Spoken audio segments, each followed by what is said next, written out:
Recording in progress.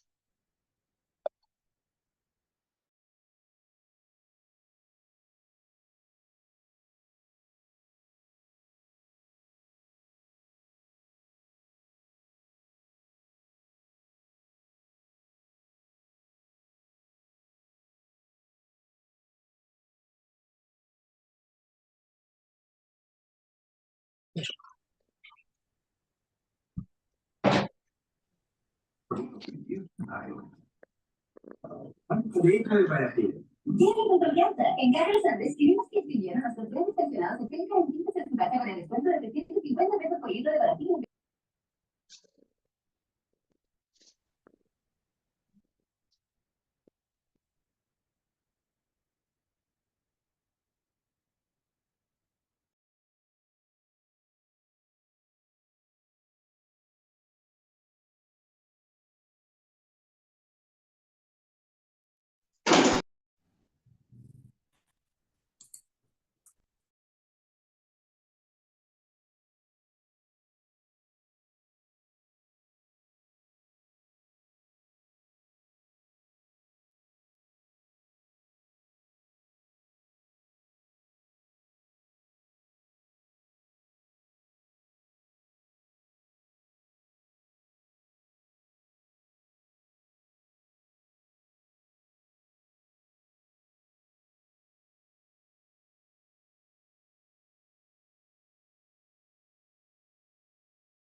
Ya, muy bien.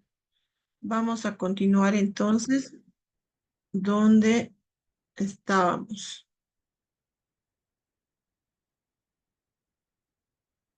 Muy bien, esta es la laquesia entonces. Vean que existe una gran diferencia. Se escucha, ¿verdad? Para corroborar que me estén siguiendo. Sí, sí, doctora. Sí, doctora. Ya, muy bien. Entonces, vean, entre la Botrops y la laquesis existe una diferencia en cuanto a los colores. La mayoría de las personas en las regiones suelen conocerlos, pero en este caso em, tenemos que nosotros también identificarlos porque no estamos exentos de en algún momento viajar o incluso cuando ustedes vayan a trabajar se van a encontrar mucho con estos casos. Se ve bastante, así que en sus actividades, en prácticas, cuando lleguen al internado y hagan campo, van a observar que sí se dan este tipo de accidentes. Lo bueno es que existen antídotos, sí, pero los antídotos son para la Botrops, la Kesi y la Crotalus. En cambio, la coral no tiene antídotos, así que esto nos dificulta. Esta es la Crotalus, vean, tiene un aspecto con un tono más plomo, y eso es porque se camufla entre las rocas, ¿sí?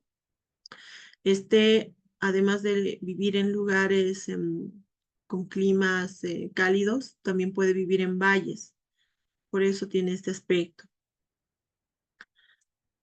Y la coral, que es esta de colores llamativos, en la naturaleza muchos animales tienen estos colores para advertir lo peligrosos que son, ¿verdad? No solamente para verse bonitos.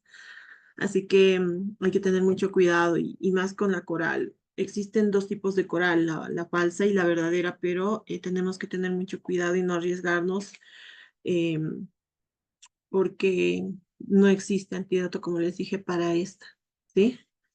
La diferencia de la falsa y la verdadera son los intercalados de sus colores simplemente, pero mejor si no se arriesgan.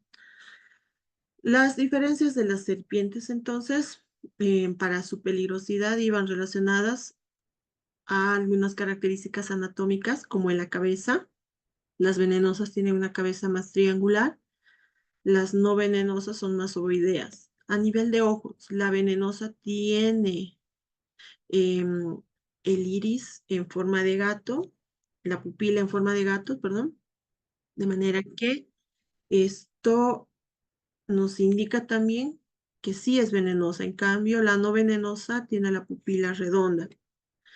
Los dientes, si bien las venenosas suelen tener los colmillos, nos indican que a través de la inyección de los mismos nos pueden inyectar su veneno, y las no venenosas tienen una gran cantidad de dientes, lo que ayuda a atrapar a sus víctimas y luego enroscarse en ellas para consumirlas, ¿sí? Entonces estas atacan simplemente como un método de defensa a las personas, a menos que sean muy grandes y se las quieran comer. Pero en este caso, estas serpientes venenosas no atacan a algo que no sea más grande que ellas, y no se la van a comer. Y si atacan a otro ser que sea más grande, simplemente es como un mecanismo de defensa, ¿sí? Porque se ven acorralados o las pisaron. La cola también es un indicativo porque vean, las venenosas no tienen una cola tan prolongada, como pueden apreciar aquí, o incluso tienen un cascabel para advertir que sí son venenosas. Así que reconocer estos rasgos es importante porque a veces no siempre se puede atrapar a la serpiente para llevarla al hospital y que te den un antídoto específico. Pero si ustedes logran observar los colores, la cola, las características, incluso el tipo de mordedura, van a poder diferenciar, ¿verdad? Incluso podría ser una señal de que no fue peligrosa, porque si tienen, por ejemplo, toda una hilera de dientes en la mordida, es muy probable que no estén envenenados como cuando tienen solamente dos puntos a través de los cuales les mordieron. Muy bien, entonces nosotros vamos a separar los accidentes zoofídicos según el tipo de serpiente: Botrox, laquésico, crotálico, eláptico. Aquí cada una tiene una diferencia en cuanto al tipo de veneno, y es que la Botrox y la laquesi son hematotóxicos, inflamatorios. En cambio, la Crotalus y la Micrurus, estamos hablando de la coral, son neurotóxicos. ¿Cuáles son los signos y síntomas comunes? Tenemos que reconocer entonces en qué estadio están para clasificar e incluso administrar el antídoto, ¿sí? Así que el, denme un momentito, por favor. Estos datos nos van a indicar eh, cuánto de antídoto van a requerir, ¿sí? Ahora, cuando hablamos de signos y síntomas, es muy común que a nivel de las lesiones, en el punto de la inoculación, aparezcan algunas alteraciones que van a empezar por el dolor. Puede producirse un edema que, a medida que se vaya diseminando el veneno, va a ir afectando diferentes segmentos. Se va a producir una hemorragia, sea hematotóxico o neurotóxico. Sí se va a producir un cuadro hemorrágico, pero va a ser de mayor intensidad en los hematotóxicos, ¿sí? Se va a dar también una equimosis. Estas personas, a medida que se disemine de forma sistemática el veneno, van a desarrollar gingivorragias, hematurias, hematemesis, flictemas y necrosis. En la fisiopatología, el edema se va a dar por la liberación de las sustancias vasoactivas, como la histamina, bradiquinina, serotonina, prostaglandinas. Nosotros conocemos la fisiopatología de cómo se producen las inflamaciones y también por qué se van a dar algunos cuadros hemorrágicos. Así que aquí también van a intervenir la interleucina 6-8 y el factor de necrosis. Aquí es la diapositiva donde nos habíamos quedado, ¿verdad?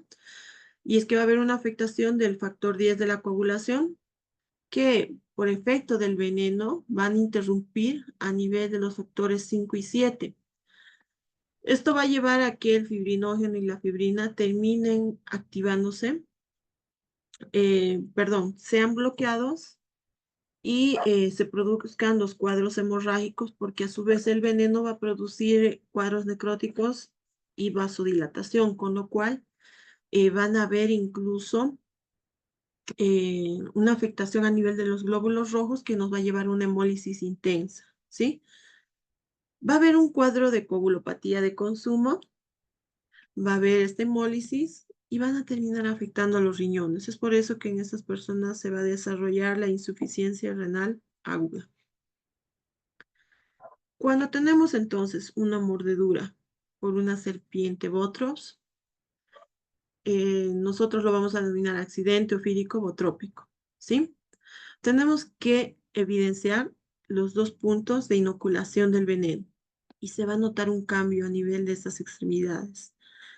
La mayoría de los accidentes se suelen dar a nivel de extremidades superiores cuando meten las manos a veces en las hierbas o los pies, es lo más común porque estas serpientes suelen habitar en los senderos y cuando uno no se fija bien porque suelen camuflarse con el entorno, termina pisándolos y es en este momento donde muerden. La clasificación en la Botrops son 3, leve, moderada y severa. En la leve vamos a poder evidenciar un edema local discreto, dolor, hemorragia a nivel de la mordedura. El estado general del paciente todavía es bueno, pero después esto se va a ir alterando. El tiempo de coagulación en el leve todavía es normal, porque está en un rango entre los 7 y 11 minutos. El moderado.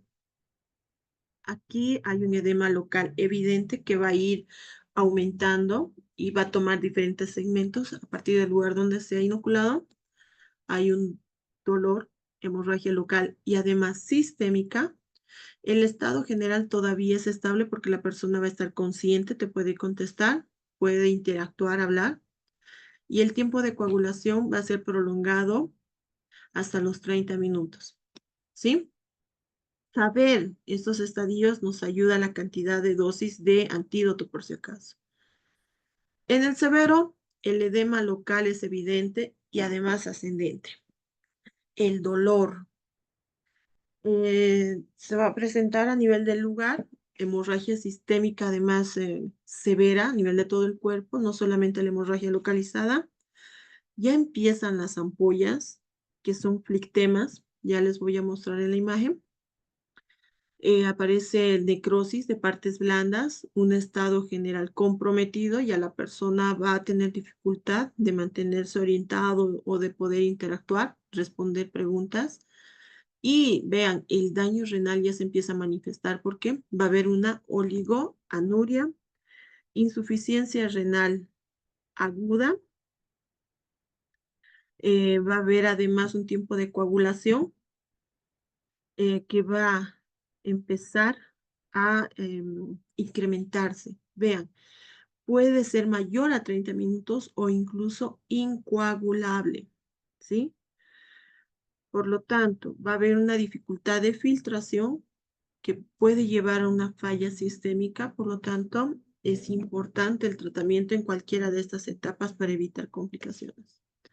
En el laquésico, nosotros también vamos a poder evidenciar alteraciones a nivel de las estructuras del tejido, en especial circundantes a la mordedura.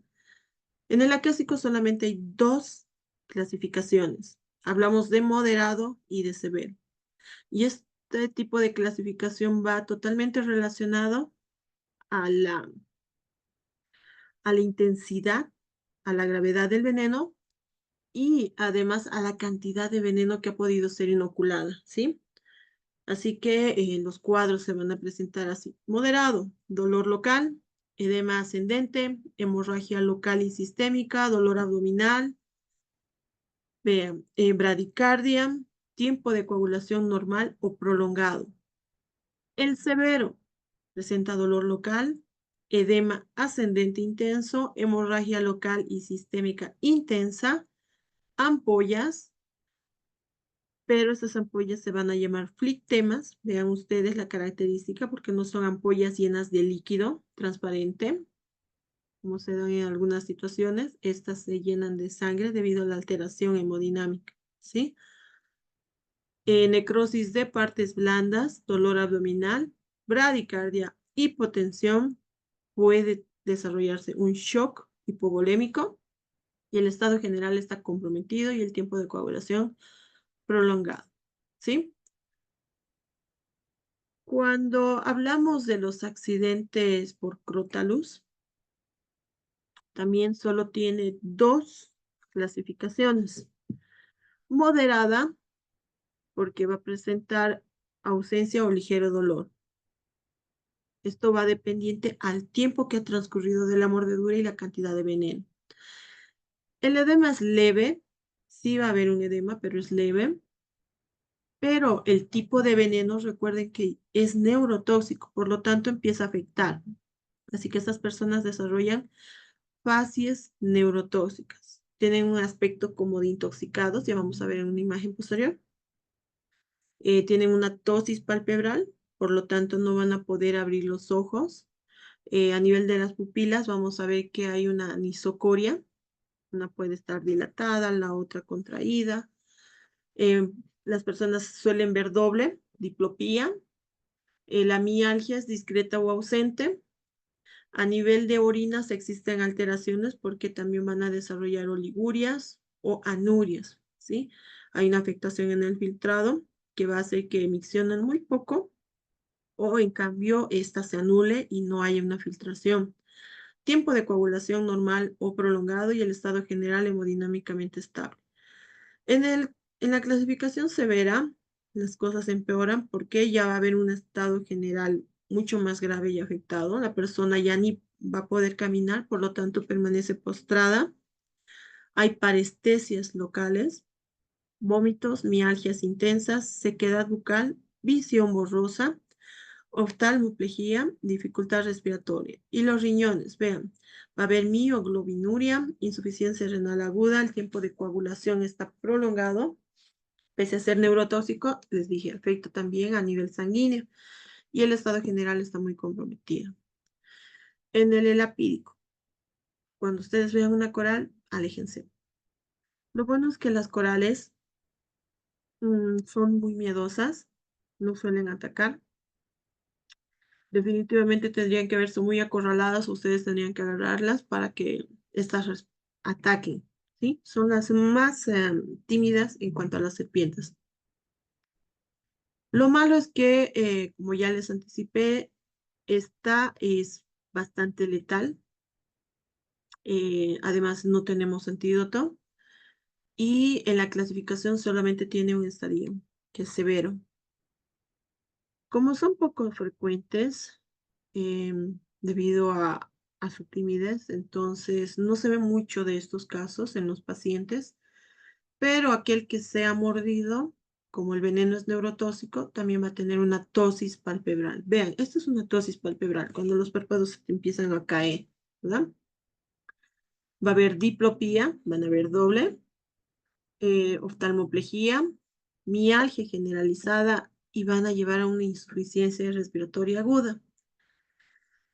Como las mordeduras por las corales se consideran graves y por el cuadro y la falta de antídoto, entonces estos pacientes son llevados directamente a terapia intensiva para manejo expectativo, a, a esperar cómo evoluciona el paciente. ¿Cómo manejamos las mordeduras? Ustedes han debido escuchar, por ejemplo, algunos testimonios de qué se debe hacer cuando te muerde una serpiente. A ver, ¿qué saben ustedes que sí se debe hacer y que no deberíamos hacer cuando nos muerde una serpiente?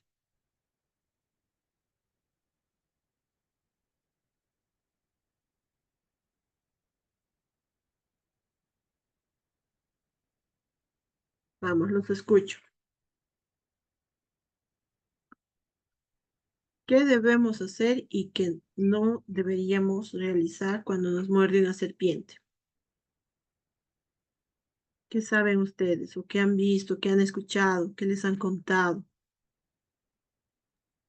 Doctora, una vez una persona había sido mordida por una serpiente, no sé de qué tipo, pero una persona que sí estaba bien empezó a succionar la parte que le había mordido la culebra y no sé en qué habrá quedado este caso, pero me quedé con la idea de cómo pudo succionar el veneno de esa culebra, o sea, pensó que succionando a la otra persona que el lugar donde la había mordido se iba a desaparecer eso, algo así.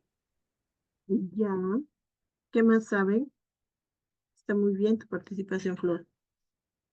Es lo que incluso vemos en algunas películas, ¿verdad? En esas películas de Indiana Jones, donde le muerde la serpiente, agarran, le dan un tajo en X y a chupar y escupir el veneno. ¿Qué dice el resto?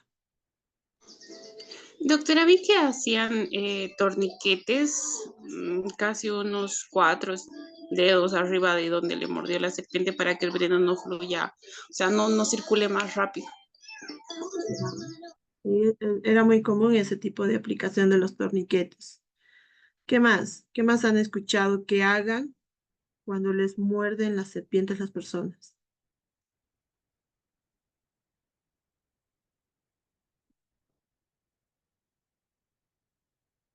Vamos, jóvenes, los escucho. Lluvia de ideas.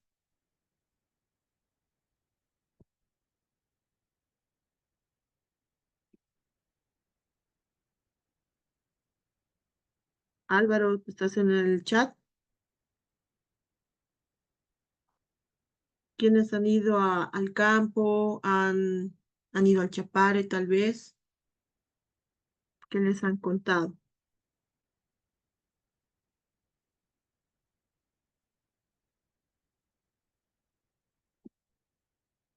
No se olviden colocar en el chat su asistencia, jóvenes.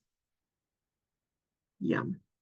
Muy bien, está bien lo que nos han comentado sus compañeras. Existen ciertos procedimientos que hemos visto incluso por recomendación de algunas personas o en las películas que, que se hacía. Es verdad, sí se hacían, por eso es que salen documentadas de esa manera. Primero, para manejar a los pacientes con mordeduras, tenemos que, como médicos, seguir un flujograma de decisiones donde nos va a guiar en el proceder, ¿sí? En la admisión, el paciente va a venir indicando una mordedura. Aquí es importante tranquilizar al paciente y a su familia. Debemos revisar el lugar de la mordedura, reconocer si tiene 2 puntos de inoculación o si son una fila de dientes, lo cual también podría indicarnos si se trata de una venenosa o no, ¿verdad? Pueden haber serpientes no venenosas que inoculen 2 puntos, por si acaso. Aquí los tranquilizamos, en especial a los familiares, porque a veces entorpecen el manejo, porque están más histéricos. Debemos revisar la herida y ver si el paciente, le hicieron al paciente en realidad un torniquete. Si tiene torniquete, jóvenes, debemos retirar lentamente el mismo, porque eh, si soltamos de golpe, esto va a hacer que el flujo sanguíneo dé un golpe y disemine el veneno de forma brusca, ¿sí? Entonces no queremos ese objetivo. Si no tiene torniquete, nosotros debemos tomar los signos vitales. Tenga o no tenga torniquete, debemos tomar los signos vitales y tratar de reconocer por cuál de las serpientes ha sido mordida la persona. Muchas veces los que habitan en lugares donde hay serpientes ya saben que deben agarrar a la serpiente y llevarla junto con ellos, o sea, matarla y llevarla, para que así el antídoto sea más específico. Por eso es que muchas personas en el campo cuando van, llevan su machete, ¿verdad? En la cintura, incluso para despejar las hierbas, el camino y así poder espantar a la serpiente y esta puede escapar. Los signos vitales. Si están estables, se llena la ficha epidemiológica de investigación y se hacen laboratorios, los cuales consisten en hemograma, principalmente tiempo de coagulación, luego hemograma, recuento de plaquetas, tiempo de protrombina, fibrinógeno, creatinina, urea, examen general de orina, grupo sanguíneo y factor RH. ¿Por qué tomamos el grupo sanguíneo?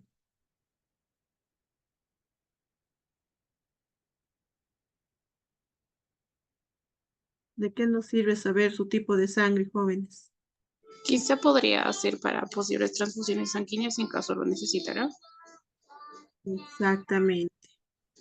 Estamos hablando de que son venenos hematotóxicos o neurotóxicos. Y ambas variedades afectan a la sangre, en especial los hematotóxicos. Por lo tanto, vamos a requerir sangre, ¿sí? Si los signos vitales no están estables, se debe canalizar rápidamente la vía periférica y empezar a administrar solución fisiológica o dextrosa al 5%. En ambas situaciones, estén o no estén estables, debemos canalizar las vías. Y en lo posible realizar 2 canalizaciones, ¿sí? Porque el riesgo es de que el paciente se empiece a descompensar y luego no podamos encontrar venas para canalizar y eso nos va a llevar a un proceso más complejo que va a ser abrir la piel, buscar la vena para canalizar. Y es que va a haber una vasoconstricción, una pérdida periférica de la circulación que nos va a dificultar este proceso. ¿Por qué creen que necesitamos 2 vías?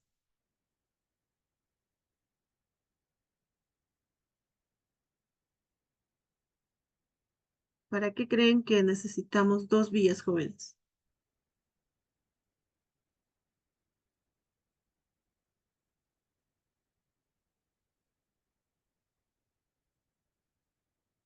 En este caso, las 2 vías nos permiten que por una administremos el antídoto, ¿sí? Y por la otra, muy probablemente, digamos que administrar la sangre, ¿sí? Es para tener además 2 accesos seguros. Así que estabilizamos al paciente, sacamos rápidamente los análisis y mediante los resultados vamos a hacer una clasificación. Tiempo de coagulación normal, 7 a 11 minutos, entonces estaría en la clasificación de leve, ¿sí? Este tipo de clasificación nos las dan los Botrops. Recuerden que solo en la Botrops tenemos leve, moderado y grave. Podemos encontrar en un principio, cuando el tiempo de la mordedura ha sido corta hasta que haya llegado al hospital, a las personas con Botrops laquésico y crotálico. Esto se va a ir agravando. Tiempo de coagulación prolongado, hasta 30 minutos, cuando lo clasificamos en moderado en las mordeduras por Botrops, laquésico y crotálico. Estas 3 serpientes nos dan este tipo de clasificación, ¿sí? Cuando la sangre está incoagulable o mayor a los 30 minutos, hablamos de una clasificación severa o grave. Y en esta clasificación entran las 4 serpientes, Botrops, laquésico, crotálico y la lapídica, que siempre se considera grave, cualquiera de sus mordeduras. Entonces, de acuerdo a ese tipo de clasificación más la identificación de la serpiente, nosotros iniciamos el tratamiento específico con el antídoto. Sí, es importante saber en cuál de las clasificaciones está, porque de acuerdo a esto se van a administrar diferentes cantidades de ampollas. El tratamiento específico consiste en sueros antiofídicos polivalentes que nos sirven para Botrops o laquésicos, ¿sí? La diferencia del color del frasco va relacionado a la cantidad de antídoto por la cantidad de veneno que ha sido inoculado. Bolivia produce estos propios antídotos por los laboratorios INLASA. El frasco amarillo nos da una presentación de frasco ampolla de 10 ml y tiene una capacidad de neutralización de 25 miligramos de veneno botrópico o 25 miligramos de veneno laquésico, ¿sí? En cambio, este otro frasco azul Es un frasco ampolla de 10 ml y nos da una capacidad de menor cantidad de veneno, por eso dice 15 miligramos de veneno en Botrops y 5 miligramos de veneno crotálico. Todo el éxito de la terapia va relacionada entonces a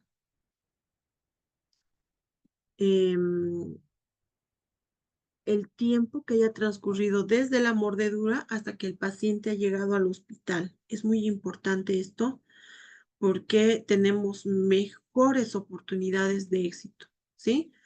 También va relacionado a la dosis de antídoto que administremos y la cantidad de veneno que ha sido inoculado en el paciente y la especificidad además. Por eso es importante reconocer la serpiente que los ha mordido.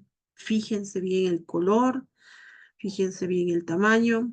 Mejor si el paciente lleva su serpiente muerta para que se pueda realizar un tratamiento mucho más específico. Aquí vamos a ver que según el tipo de veneno, si es el hemorrágico para Botrops y laquésico, podemos utilizar las mismas presentaciones. Para el Crotalus también utilizamos la misma presentación de estos antídotos. Es efectivo en ambas variedades, pero para el Micrurus no existe antídoto, así que deben ser rápidamente introducidos a terapia intensiva. Si está en clasificación leve, la serpiente fue Botrops, está en clasificación leve, si administramos el frasco amarillo, se van a utilizar de 1 a 2 ampollas. Si es el frasco azul, de 2 a 3 ampollas. Recuerden que era a menor cantidad, entonces tenemos que duplicar las ampollas. Si estamos en una clasificación moderada, la cantidad de veneno que debemos neutralizar es de 50 a 100 miligramos. Por lo tanto, si es frasco amarillo, de 2 a 4 ampollas. Si es frasco azul, de 4 a 100 ampollas.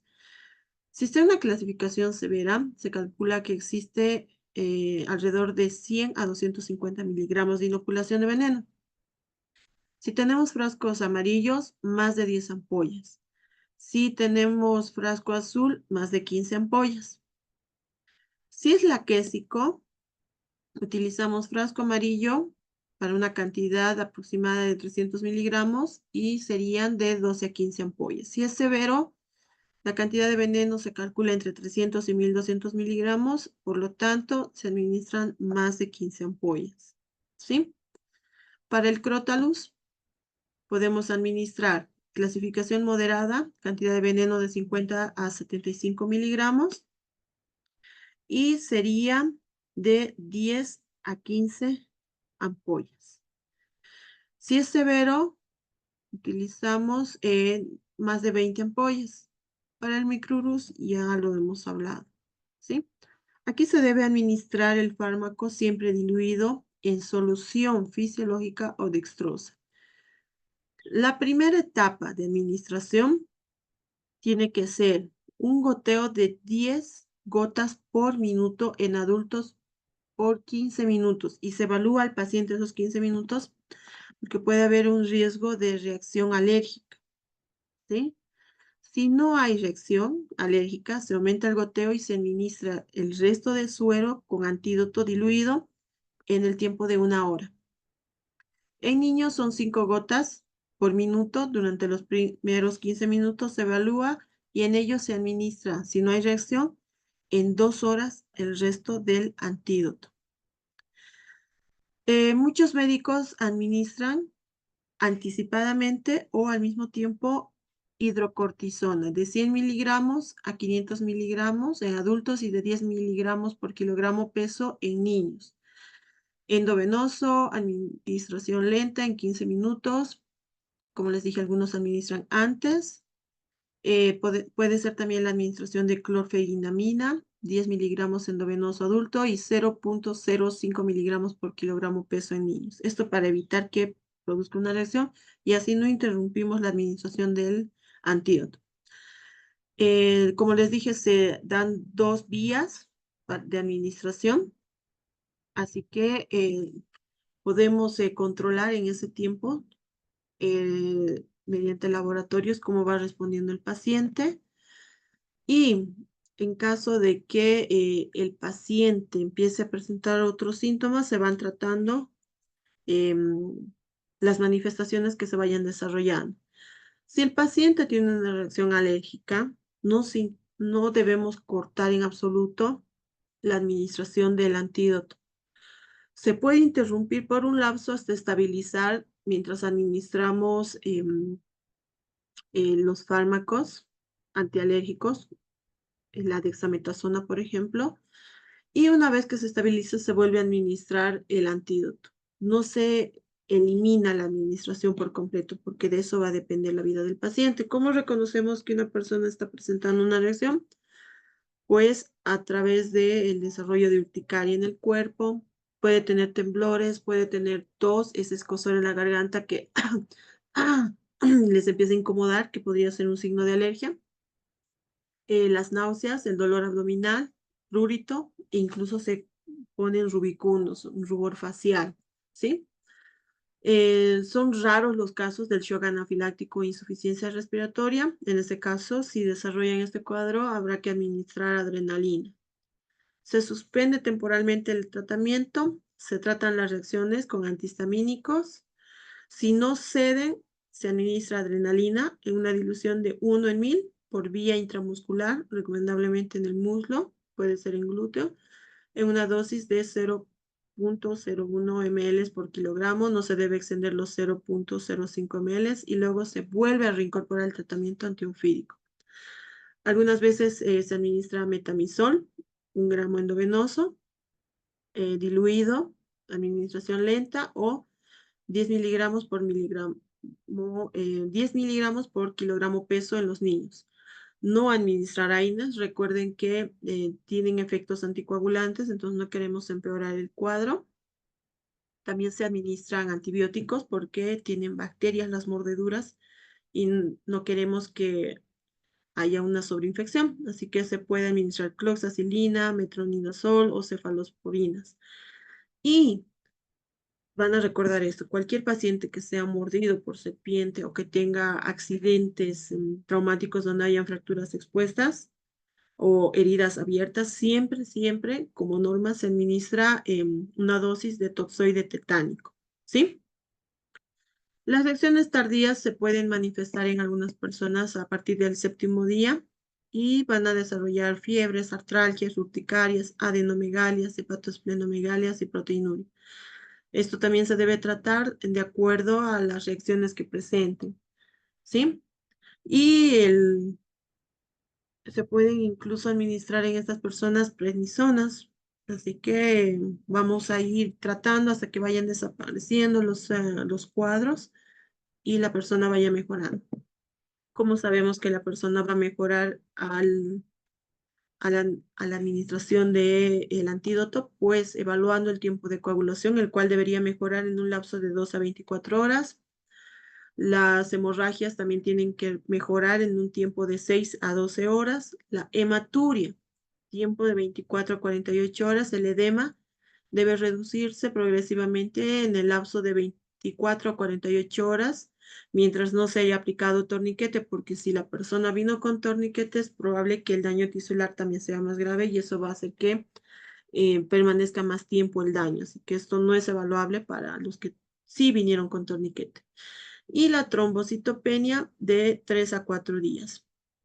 ¿Qué debemos recomendar a las personas? Que no se asusten, que no entren en pánico, que no se agiten, que primero no todas las serpientes son venenosas, así que no todas van a ser fatales.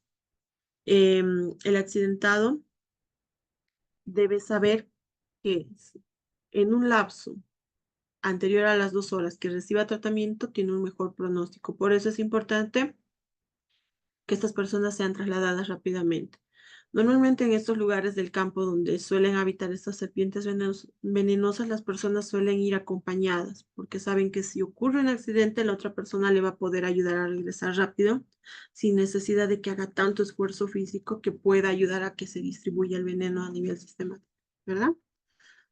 Así que Debemos tranquilizarlo, mantener al accidentado en reposo, evitando la ambulación. Por eso es importante que tengan acompañantes cuando se introduzcan a los lugares, para que así también la otra persona pueda ayudarle a movilizarse sin agitarse tanto. Si la mordedura ha sido en brazo o pierna, se debería mantener en reposo esa extremidad, lavar y desinfectar, colocar una